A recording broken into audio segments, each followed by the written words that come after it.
Bonjour, mesdames et messieurs. Je m'appelle Giscard Assoumou Ella et je suis professeur d'économie à l'Université Omar Bongo du Gabon, un pays situé en Afrique centrale. J'ai été sélectionné pour le prix du meilleur chercheur organisé par the International Research Award on Accounting and Finance Management.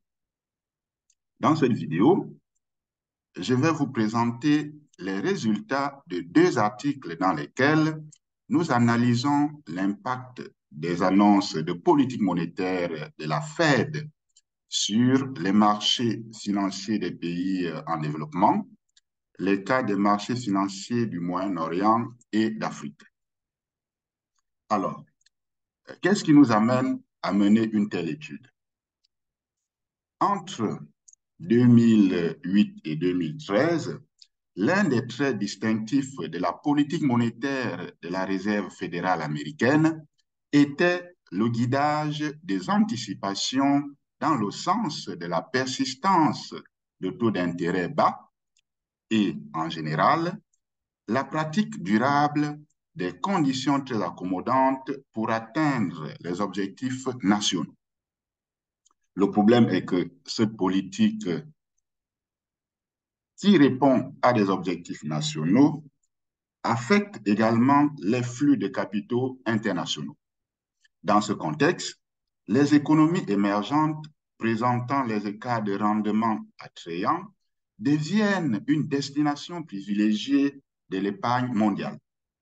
Il devient donc inévitable que l'annonce de la réduction des taux d'intérêt par le Comité fédéral de l'Open Market entraîne des chocs sur les prix des actifs des marchés émergents. L'ampleur et la durée de ces chocs varient en fonction des caractéristiques idiosyncratiques. Certaines annonces de décisions de la Fed ayant même des effets plus importants dans les pays émergents qu'aux États-Unis d'Amérique. Dans ce contexte, l'objectif principal de cette vidéo est de présenter les résultats de deux articles dans lesquels nous analysons cette problématique. L'un publié dans International Economic Journal et l'autre publié dans Research in International Business and Finance. Et ces articles ont été publiés en collaboration avec deux collègues, Cécile Bastidon et Bastien Boni-Joly. Dans le premier article, nous voyons si les marchés d'actions des pays d'Afrique du Nord au développement financier le plus avancé, à savoir l'Égypte, le Maroc et la Tunisie, sont affectés par ces annonces. Dans le second article, nous effectuons la même analyse sur un échantillon de 16 pays de la région du Moyen-Orient et d'Afrique, en comparant les résultats de ces pays avec ceux d'un groupe de référence composé d'économies d'Europe occidentale, dont les niveaux de développement financier sont plus élevés que ceux des pays de l'échantillon. En outre, nous voyons également si cet impact est associé aux mêmes dates que dans d'autres zones composées de pays émergents. Et si ce n'est pas le cas, nous caractérisons le type d'annonce qui conduit spécifiquement à des effets négatifs sur les marchés d'actions des pays de l'échantillon. La littérature sur les effets internationaux des politiques monétaires non conventionnelles axées sur les économies en développement est très rare. En ce qui concerne le tapering, notamment, il n'existe à notre connaissance que deux études portant sur les économies africaines. Papadamou et al., qui couvrent un échantillon de 6 pays africains et 9 pays du Moyen-Orient, et Meszaros et Olson, qui se concentrent sur un seul pays, c'est-à-dire l'Afrique du Sud. Les résultats de Papadamou et al.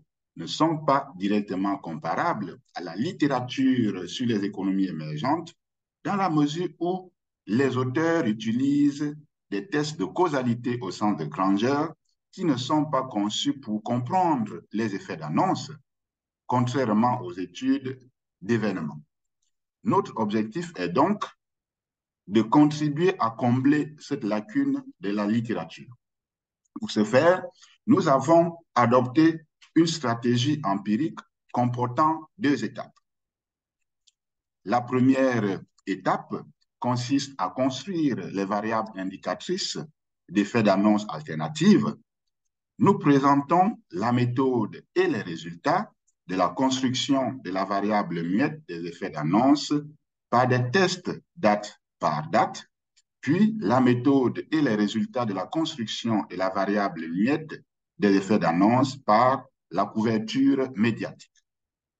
La deuxième étape de notre stratégie empirique consiste à utiliser ces variables alternatives d'effets d'annonce en combinant avec un ensemble de variables de contrôle macroéconomique et financier pour tester l'effet du tapering sur le prix des actifs des pays de l'échantillon. Dans la première étape de la stratégie empirique, pour la construction des variables muettes des effets d'annonce, l'objectif est d'identifier les annonces de tapering qui ont un effet défavorable sur les prix des actifs.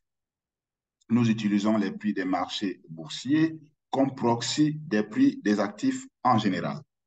Contrairement à la pratique habituelle dans la littérature sur les économies émergentes, nous n'utilisons pas les taux de change pour la sélection des événements. Nous prenons en compte toutes les réunions et tous les procès-verbaux du Federal Open Market Committee au cours de la période d'étude.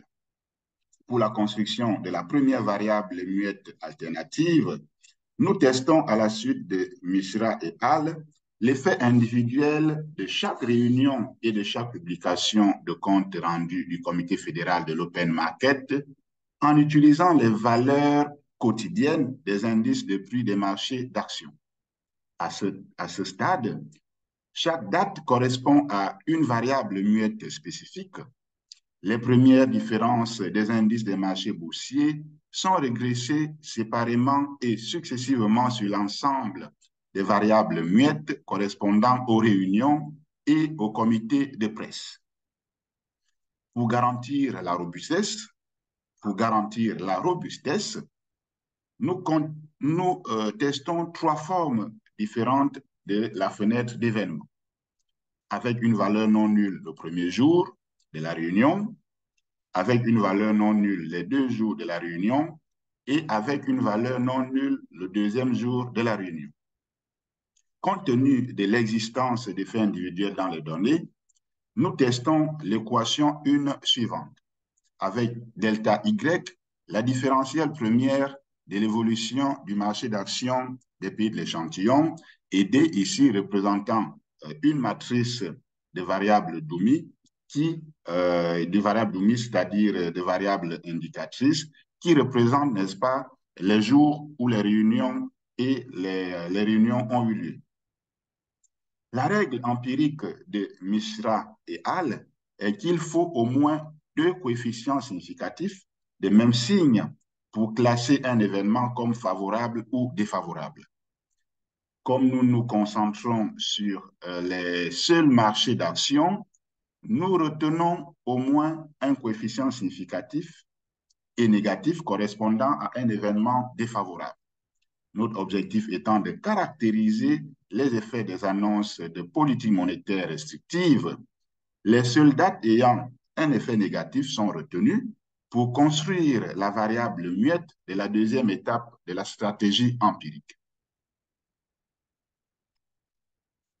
En ce qui concerne la construction de la variable muette avec la couverture médiatique, comme dans Aïs, Salia et al., nous nous basons sur la couverture médiatique des réunions du Comité fédéral de l'Open Market et des décisions de politique monétaire correspondantes. Nous utilisons le Financial Times comme proxy de la couverture médiatique, puisque ce journal est l'un des plus lus et des plus utilisés par les marchés, par les acteurs des marchés financiers. Pour rappel, s'agissant de la méthodologie économétrique, pour l'analyse des effets du tapering, nous utilisons les 2 variables alternatives d'effets d'annonce construites dans la première étape de la stratégie empirique, dans le modèle économétrique. Ces variables d'effets d'annonce sont associées aux variables de contrôle macroéconomique et financière habituellement considérées dans la littérature. Nous incluons donc trois groupes de variables exogènes, en plus de l'effet direct des variables muettes d'événements. Nous avons les fondamentaux domestiques des pays de l'échantillon, leur interaction avec les variables muettes d'effet d'annonce et un ensemble de variables de contrôle de l'environnement financier international. C'est ce qui nous amène à tester l'équation 2 suivante. Dans cette équation 2, nous avons delta Y, qui est la différentielle première de l'évolution des marchés d'actions, qui est expliquée par une constante, la variable indicatrice que nous avons créée dans la première étape de la stratégie empirique, l'interaction de cette variable avec les fondamentaux macroéconomiques des pays, les fondamentaux macroéconomiques des pays et enfin un vecteur qui représente la situation financière internationale. En ce qui concerne, il faut également rappeler ici que nous discutons les résultats de deux articles que nous avons présentés, que nous avons publiés en 2022. Le premier analyse l'effet des annonces de la Fed sur les marchés d'actions d'Afrique du Nord et le second concerne l'impact sur les marchés financiers du Moyen-Orient et d'Afrique. En ce qui concerne les résultats du premier article, malgré un niveau d'intégration financière relativement faible, les résultats des tests de données de panel montrent un impact négatif significatif des annonces généralement associées aux réunions du Federal Open Market Committee plutôt qu'aux minutes.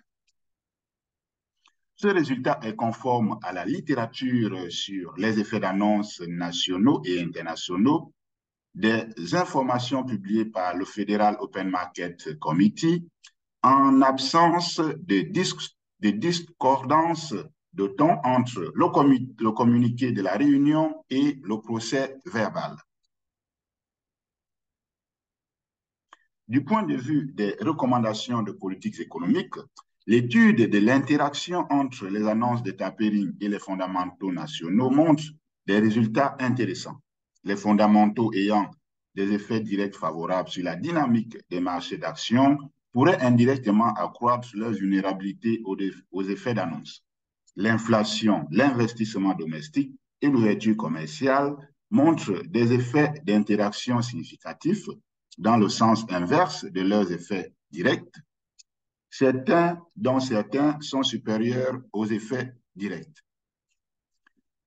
S'agissant maintenant des résultats du second article, nous comparons l'impact sur 16 pays de la région du Moyen-Orient et d'Afrique avec celui sur 3 groupes de pays contrôle composés d'économies émergentes et avancées. Nous constatons que les pays étudiés, malgré un niveau de développement financier plus faible, sont également caractérisés par des effets d'annonce significatifs.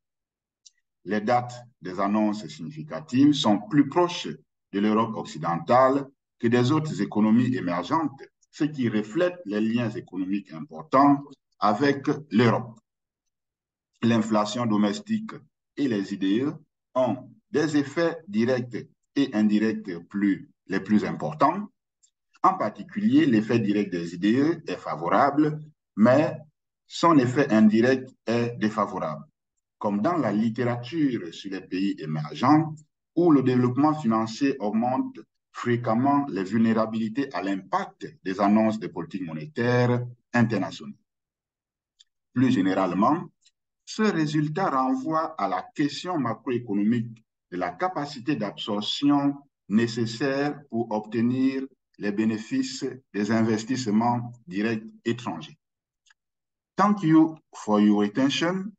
Merci beaucoup pour votre attention. Akiba Akale Mivebema.